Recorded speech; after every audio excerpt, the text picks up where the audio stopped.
Munich time and again. For example, in 2009, when he just assumed what would become the second highest office of his career. Of course, this was great news for me. Never before had the sitting Vice President of the United States participated in the Munich Security Conference. During his visits as Vice President, Joe Biden presented himself as a staunch transatlanticist. Europe, all of you, are the cornerstone of the United States engagement in the rest of the world. At Hotel Bayerischer Hof, Joe Biden also met with the German Chancellor. Just like him, Angela Merkel has been a frequent guest at the Security Conference ever since her time as opposition leader in the German Bundestag. For many observers, her remarks at the conference 2 years ago rank among her most passionate speeches. Because we realize that there is tremendous pressure on our classical, familiar order. The question now is whether we fall apart like the pieces of a puzzle and believe that each of us can best solve the problem on their own. And as a German Chancellor, I can only say, in that case, our chances are slim.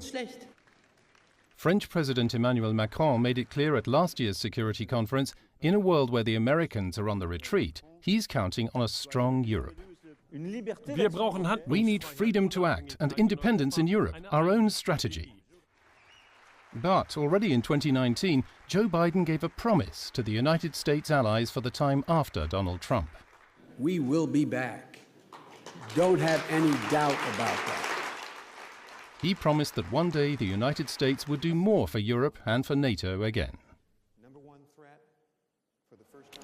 Ladies and gentlemen, making the transatlantic partnership work means reinvigorating ties among key countries in Europe and in North America. I could not be more excited today to welcome 3 very special guests, virtually, of course, to Munich today. Thank you so much for joining us.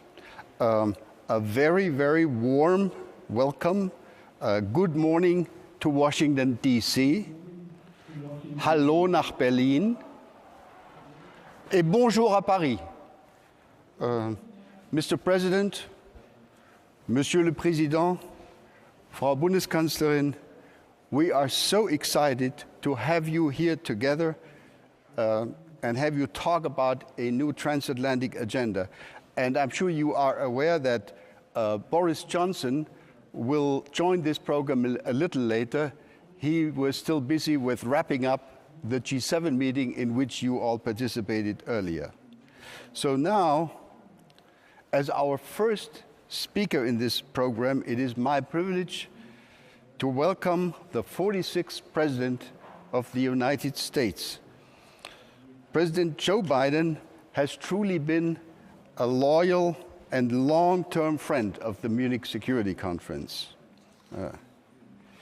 In 2019, Mr. President, you said in this very place, in this very hall, we will be back. Mr. President, thank you for keeping that promise. We welcome you back to the stage